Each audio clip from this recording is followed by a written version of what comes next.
Salam alaikum, bonjour à tous et à toutes. Petite réflexion sur les notions d'évolution, de changement, de progrès, de réforme.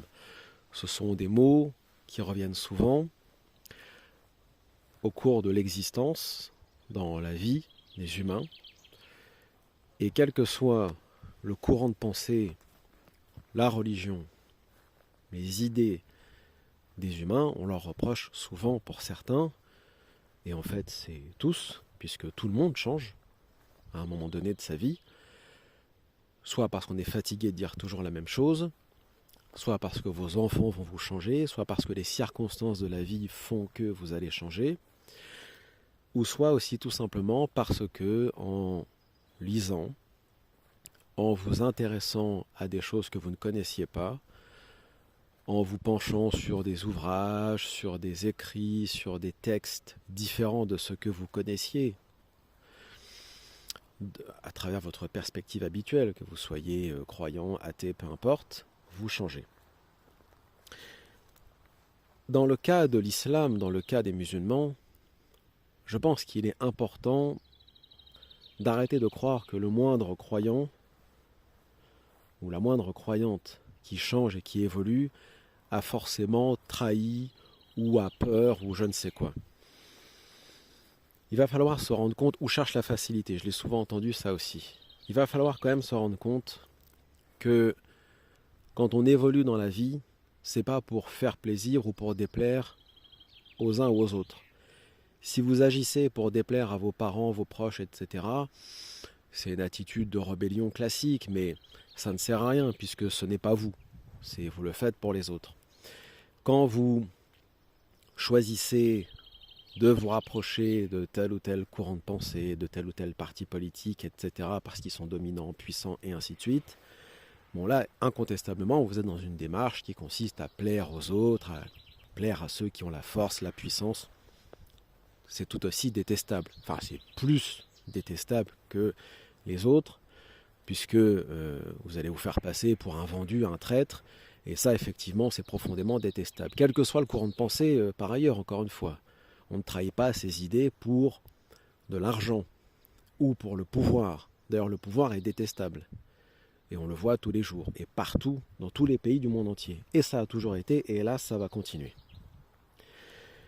Donc je pense qu'il faut relativiser et comprendre que non, ta sœur ou ton frère ne t'ont pas trahi parce qu'il ou elle a évolué vers autre chose. Ce n'est pas parce qu'une musulmane a retiré le voile qu'elle est sortie de l'islam ou qu'elle a trahi ses sœurs en islam, soi-disant, c'est faux. Ce n'est pas parce qu'un frère a rasé sa barbe ou a changé de voix, de minhaj et ainsi de suite que... Non, il faut regarder de loin et considérer que, arrivé à un certain âge, les musulmans sont comme n'importe quels êtres humains et évoluent et comprennent leurs textes différemment. Et pas forcément en fonction du contexte, parce que je n'aime pas trop cet argument, le contexte. Ça voudrait dire qu'en fonction du contexte, par exemple français, européen, occidental, on va avoir une certaine lecture de l'islam, et en fonction d'un autre pays, on va avoir une autre vision encore de l'islam. Et ça, c'est erroné, à mon sens. Parce que je considère que l'islam, le Coran, est un texte universel qui est applicable partout, parce que ce sont d'abord essentiellement des versets, des signes qui parlent de Dieu à l'humanité. Donc là, on est dans la théologie, du culte, de la spiritualité, et après c'est éthique, morale, et tout ce qu'on vient de citer est universel et ne s'adresse pas aux musulmans, mais s'adresse à l'humanité, aux hommes et aux femmes, qu'ils soient blancs, noirs, européens, asiatiques, peu importe. Ce sont des principes divins universels. Donc le contexte, pour moi, est un argument que je rejette intégralement parce que je le vois comme une forme personnellement d'hypocrisie ou de contorsion qu'on fait pour plaire. Non, encore une fois, on n'est pas là pour plaire à qui que ce soit, en dehors de Dieu, en dehors d'Allah. Et donc par conséquent, si on a la bonne compréhension du texte au départ, c'est-à-dire le Coran, la révélation, on a conscience que ce texte universel est simple à mettre en pratique, s'adresse à tout le monde, et ces règles, encore une fois, qui sont extrêmement simples d'un point de vue sociétal, relèvent du bon sens et de la sagesse divine à destination des humains pour qu'ils développent une sagesse à partir de la sagesse de leur Créateur. Il n'y a rien de compliqué dans l'islam. C'est les imams, les ulama, les savants qui compliquent la religion en expliquant aux musulmans qu'on ne peut pas serrer la main d'une personne du genre opposé, on ne peut pas écouter de musique, on ne peut pas aller au cinéma, on ne peut pas s'habiller comme ci, on ne peut pas sortir sans avoir une barbe ou un voile comme ci, ou c'est eux qui compliquent la religion. Mais le Coran est très simple. 90% des versets du Coran ne parlent que de Dieu, de foi, de culte et de spiritualité. Et ça, tu le vis principalement à part. C'est un immense effort et un immense exercice spirituel, journalier, discret.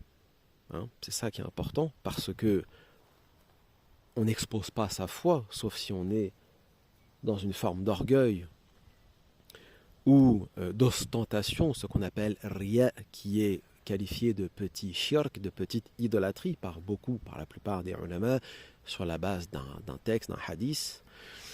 Mais l'essentiel de l'islam repose sur le travail intérieur, à travers la foi, le culte et la spiritualité.